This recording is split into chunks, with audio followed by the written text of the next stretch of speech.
अस्सलामुअलैकुम, welcome to my SK lovely kitchen. कैसे हैं आप लोग फ्रेंड्स? उम्मीद करती हूँ आप लोग भी खैरियत से होंगे। आज मैं आपके साथ शेयर कर रही हूँ मीठी टिकिया की रेसिपी, जो क्रिस्पी बनेगी और अंदर से इतनी ज़बरदस्त होगी, कच्ची भी नहीं रहेगी और ना टूटेगी। जो अक्सर जो है हम टिकिया बनाते हैं तो वो टूट जाती हैं, तो ये इस तरीके से मेरे तरीके से आप बनाएंगे तो आपकी इंशाल्लाह जो टिकिया होगी बिल्कुल परफेक्ट बनेंगी। तो इस रेसिपी को स्टार्ट करते हैं। बिस्मिल्लाहिर्रहमानिर्रहीम। यहाँ पर सबसे पहले मैंने 1 कप मैदा लिया है, तकरीबन ये 1 पाव मैदा है।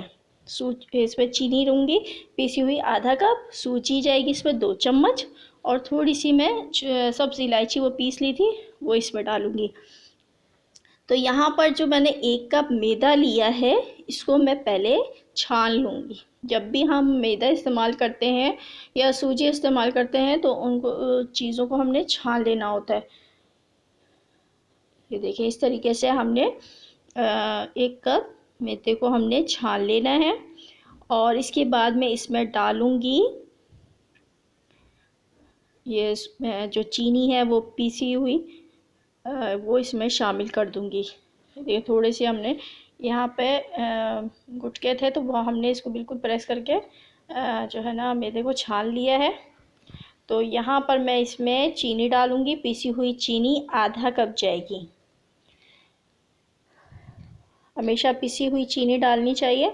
और यहाँ पर 2 चम्मच मैंने भर के सूजी के डाले हैं। सूजी डालने से क्या होगा कि क्रिस्पी जो होती है ना, क्रिस्पी जो बिल्कुल क्रिस्पी लगती है टिकिया, तो वो इस तरीके से बनती है कि इसमें सूजी का इस्तेमाल किया जाता है। सूजी से ये क्रिस्पी हो जाएगी। 2 चम्मच भर के मैंने इसमें घी के डाले हैं और मैं अच्छे तरीके से मिक्स करने के बाद आटे को इसमें थोड़ा थोड़ा करके हमने पानी शामिल करना है। और आटा जो है हमने इस तरीके से गूंदना है कि ये थोड़ा सख्त गूंदेगा, इसको नरम नहीं गूंदना है, वरना जो टिकिया है वो हमारी बिखर जाएगी। जब हम तेल में डालेंगे तो वो टूटने लगेगी। तो इसीलिए हमने इसको थोड़ा सा सख्त बैटर हमने यानी कि आटे को सख्त गूंदना है। ये देखें यहाँ पर आटा जो है वो थोड़ा सा मैंने इसको प्रेस कर लिया है। इसको मैं रखूँगी तकरीबन आधा घंटे के लिए रेस्ट के लिए। आधे घंटे के बाद हम इसकी टिकिया बनाएंगे। आधा घंटा हो चुका है। थोड़ा सा मैं अब इसको देख लेती हूँ, जो इसमें सूजी डली हुई थी वो भी थोड़ा सा फूलती है रखने में। जब हम इसको रखते हैं तो सूजी भी फूल जाती है, तो इसीलिए हमने इसको थोड़ा सा प्रेस कर लेना है और इसका इस्तेमाल करेंगे। अब यहाँ पर थोड़ा सा मैं इसको ये देखें इस तरीके से हमने इसको प्रेस करने के बाद इसके मैं 2 पेड़े बना लूँगी।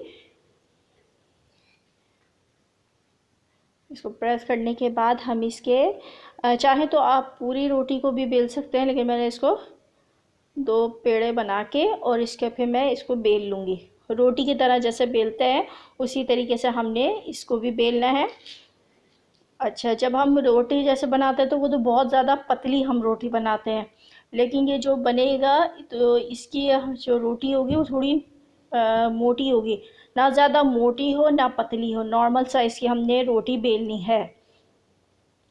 इस तरीके से हमने हाथ की मदद से इसको प्रेस किया है और इस पर कुछ आटा वाटा लगाने की ज़रूरत नहीं है, ये ऐसे ही हमने इसको बेल लेना है। घी है, घी से ये खुद ही ग्रीस हो चुका है तो इसीलिए ये चिपकेगा भी नहीं। तो यहाँ पर मैंने एक ढक्कन लिया है। कटर हो आपके पास तो आप कटर का भी इस्तेमाल कर सकते हैं। अच्छे तरीके से प्रेस करना है और ताकि टिकिया जो है वो अलग हो जाए। ये देखें प्रेस करने के बाद हम इसको निकालेंगे। अच्छा, साइज़ आप अपने हिसाब से कर सकते हैं, ये थोड़ा बड़ा साइज़ का है। चाहे तो इसके छोटे साइज़ की भी टिकिया बनाई जा सकती है। ये देखें इस तरीके से मैं आपको सारी ही टिकिया बना के दिखाती हूँ। ये देखें इस तरीके से हमारी जो है वो टिकिया बन चुकी है। ये देखें इस तरीके से हमने जो आटा है एक्स्ट्रा वो हमने इसको हटा दिया है। और ये देखें ये इस तरीके से हमने ना नॉर्मल जो है टिकिया बनाई है, ना पतली है ना मोटी है।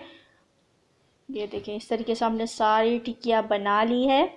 अब इस पर मैं लगाऊंगी तेल। अच्छा, चाहें तो आप जो तेल है वो अंदर भी आटा जब हमने गूंदा था उसमें भी जो है डाल सकते थे, लेकिन मैं ऊपर से लगा रही हूँ। ये देखें, इस तरीके से खूबसूरती के लिए खूबसूरत लगेगी टिकिया। इस तरीके से हमने ऊपर को लगा दिया है तेल, थोड़ा सा प्रेस करके। और ये देखें, ये तेल लग गए हैं। तो अब मैं इनको फ्राई करूँगी। यहाँ पर तेल जो है वो मैंने पहले से ही रख दिया था। अब इसको चेक कर लेती हूँ, ये गरम हो गया है। ये थोड़ी सी बूंदी डाल के देखिए। जब तेल गरम हो जाए तो हम इसमें टिकिया डालेंगे। टिकिया डालते हुए जब हम टिकिया डाल देंगे तो हमने बिल्कुल हल्की आंच पे इनको फ्राई करना है। तेज़ आंच पे करेंगे तो वो ऊपर से तो कलर आ जाएगा लेकिन अंदर से वो कच्ची रह जाएंगी। तो इसीलिए हमने 10 मिनट के बाद हम इसको पलटेंगे। 10 मिनट के बाद इस पर कलर आ गया है और ये थोड़ी सी ऊपर भी आ गई थी तेल के, तो समझ लें कि ये थोड़ा सा पक चुकी हैं। तो इस तरीके से हमने दूसरे साइड से भी इनको पका लेना है। कलर आ जाएगा तो हम इनको निकाल लेंगे। देखिए माशाल्लाह से ये खूबसूरत सा गोल्डन कलर आ चुका है। और ये अभी ऐसा लगेगा कि जैसे बहुत ज़्यादा नरम है, लेकिन अब इसको थोड़ी देर के लिए हम रखेंगे ठंडा होने के लिए, तो ये खुद ही क्रिस्पी हो जाएंगी। और ये देखिए बिल्कुल भी टूटी नहीं है कहीं से भी, और कितनी ज़बरदस्त लग रही हैं। इसकी मेन वजह यही होती है कि जब इसको फ़ौरन ही पलटना नहीं चाहिए टिकिया को। 10 मिनट के बाद बिल्कुल हल्की आंच में पकाते हुए, और 10 मिनट के बाद इसको पलटेंगे तो ये कलर आया वो होगा। तो ये देखें ज़बरदस्त सी हमारी जो वो टिकिया है, मीठी टिकिया तैयार हो चुकी हैं। आपको मैं दिखाती हूँ ये कितनी अंदर से भी पकी हुई है, बिल्कुल भी जो आटा है वो कच्चा नहीं है।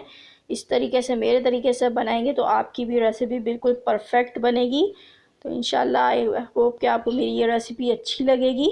रेसिपी अच्छी लगे तो लाइक एंड शेयर ज़रूर करें। मिलती हूँ नेक्स्ट रेसिपी के साथ, जब तक के लिए अल्लाह हाफिज़।